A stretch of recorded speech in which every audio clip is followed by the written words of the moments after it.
কল্পনা করুন যদি হনুমান কুরুক্ষেত্রের যুদ্ধক্ষেত্রে প্রবেশ করতেন তবে কি হতো। ১৮ দিনের সেই রক্তক্ষয়ী যুদ্ধ শেষ হতো মাত্র কয়েক সেকেন্ডে। কৌরব সেনা হনুমানের সামনে টিকতে পারত না। কিন্তু কেন স্বয়ং ভগবান শিব ব্যক্তিগতভাবে এগিয়ে এলেন এবং নিজের অবতারের পথ রুদ্ধ করলেন? কেন পরম যোদ্ধাকে যুদ্ধ করতে দেওয়া হলো না? আজ আমরা উন্মোচন করব সেই চমকপ্রদ কারণ। হিন্দু স্টোরি টেলসে আপনাদের স্বাগতম। মহাভারতের কুরুক্ষেত্র যুদ্ধকে ঘিরে এমন অনেক গোপন রহস্য আছে যা আমরা প্রায়শই উপেক্ষা করি। আমরা ভাবে পাণ্ডবরা যদি আরও শক্তিশালী কোনো মিত্র পেতেন তবে হয়তো এত রক্তপাত হতো না। কিন্তু আপনি কি জানেন পাণ্ডবদের সবচেয়ে শক্তিশালী মিত্র হনুমানই ছিলেন এবং তিনি প্রস্তুত ছিলেন যুদ্ধে নামতে। কিন্তু ভগবান শিব তাকে বাধা দিয়েছিলেন। কেন? আজকের এই দীর্ঘ ভিডিওতে আমরা এই ঐশ্বরিক হস্তক্ষেপের বিশ্লেষণ করব এবং দেখব কেন কার্মিক পরীক্ষা বা কার্মিক ট্রায়াল কখনো শর্টকাটে সম্ভব নয়। কুরুক্ষেত্র যুদ্ধ শুরু হওয়ার ঠিক আগে এক অত্যন্ত গুরুত্বপূর্ণ ঘটনা ঘটেছিল। ভীম যুদ্ধের প্রস্তুতি নিচ্ছিলেন, কিন্তু তার মনে এক গভীর দ্বিধা কাজ করছিল।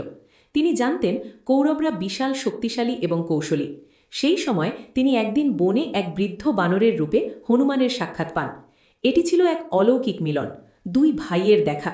কারণ ভীম এবং হনুমান উভয়ই ছিলেন বায়ুর পুত্র এবং ভগবান শিবের অংশবিশেষ। তাদের এই সাক্ষাতের মধ্যে লুকিয়েছিল মহাজাগতিক ভারসাম্যের এক গভীর বার্তা। হনুমান ভীমের কাছে প্রকাশ করেছিলেন যে তিনি কুরুক্ষেত্রে যুদ্ধ করতে চান। তিনি কৌরবদের অধর্ম দেখে ক্রোধান্বিত। তিনি ভাবছিলেন কিভাবে এক ক্ষীণকায় কিশোর অভিমন্যুকে ঘিরে ৭ জন মহারথী আক্রমণ করেছে। তিনি কিভাবে ধৈর্য ধরে বসে থাকতে পারেন যখন তার ভাইয়েরা ন্যায়ের জন্য সংগ্রাম করছেন? হনুমানের কাছে এটি ছিল এক অসহনীয় যন্ত্রণা। তিনি মহাবলী, অজেয় এবং দিব্য শক্তির অধিকারী। তার উপস্থিতি মানেই ছিল কৌরবদের পরাজয় নিশ্চিত। কিন্তু ঠিক সেই মুহূর্তে স্বয়ং ভগবান শিব প্রকটিত হলেন। শিব হনুমানকে বুঝিয়ে দিলেন যে তার এই যুদ্ধে অংশগ্রহণ করা উচিত হবে না। শিবের যুক্তি ছিল অত্যন্ত গভীর এবং দার্শনিক। তিনি বলেছিলেন যে কুরুক্ষেত্র যুদ্ধ কেবল দুই পক্ষের মধ্যে শক্তির পরীক্ষা নয়, এটি ছিল কর্মের পরীক্ষা। পাণ্ডবদের জীবনে এত দুঃখ, এত অপমান, এত বিপর্যয় কেন এসেছিল? এর পেছনে ছিল তাদের নিজেদের অতীত কর্মের ফল। এটি ছিল এক মহাজাগতিক শুদ্ধিকরণ প্রক্রিয়া। হনুমান যদি সেই যুদ্ধে অংশ নিতেন তবে কি হতো? তিনি এক নিমেষে সমস্ত কৌরব সেনাকে ধ্বংস করে দিতে পারতেন। কিন্তু সেই সহজ জয়ের মাধ্যমে পাণ্ডবরা তাদের কর্ম ঋণ শোধ করতে পারতেন না। যুদ্ধের প্রতিটি ক্ষত, প্রতিটি রক্তপাত ছিল পাণ্ডবদের আত্মার পরিশুদ্ধির জন্য প্রয়োজনীয়। ধর্মের যুদ্ধ জেতা কেবল শক্তি দিয়ে নয়, তা জিততে হয় ত্যাগ, ধৈর্য এবং ধর্মের প্রতি অবিচল বিশ্বাস দিয়ে। হনুমানের সাহায্য নিয়ে জয়লাভ করা হতো এক ডিভাইন শর্টকাট বা ঐশ্বরিক শর্টকাট, যা কোনো ক্ষতি না করলেও আধ্যাত্মিক শিক্ষাকে বঞ্চিত করত। শিব হনুমানকে বলেছিলেন, তুমি এই যুদ্ধে না থেকেও তোমার ভাইদের সাহায্য করতে পারো। তুমি অর্জুনের রথের ধ্বজাস্তম্ভে বিরাজমান থাকবে।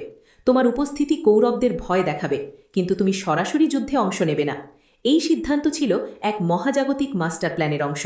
হনুমান ধ্বজাস্তম্ভে থাকার মাধ্যমে পাণ্ডবদের মনোবল বৃদ্ধি করতেন, কিন্তু যুদ্ধ করার দায়িত্ব ছিল পাণ্ডবদেরই। এটি ছিল স্ট্র্যাটেজিক ডিভাইন ইন্টারভেনশন। আধুনিক দৃষ্টিকোণ থেকে দেখলে এই ঘটনাটি আমাদের শেখায় যে জীবনের সংগ্রামে কখনো শর্টকাট নেওয়া উচিত নয়। আমরা প্রায়শই চাই যে কোনো বড় সমস্যার সহজ সমাধান পেতে, কোনো শক্তিশালী মিত্র যেন আমাদের সব সমস্যা সমাধান করে দেয়। কিন্তু শিব আমাদের শেখান যে বড় কোনো লক্ষ্য অর্জনের জন্য নিজের সংগ্রাম করতে হয়। পাণ্ডবরা যদি হনুমানের সাহায্যে জিততেন তবে তাদের জয়ের মূল্য থাকত না। তাদের দুঃখ, তাদের ত্যাগ, তাদের ধৈর্য, এইগুলোই ছিল তাদের বীরত্বের প্রকৃত পরিচয়। ভগবান রামচন্দ্রের অনুগত ভক্ত হনুমান এতটাই বিনয়ী ছিলেন যে তিনি শিবের নির্দেশ বিনা প্রশ্নে মেনে নিলেন।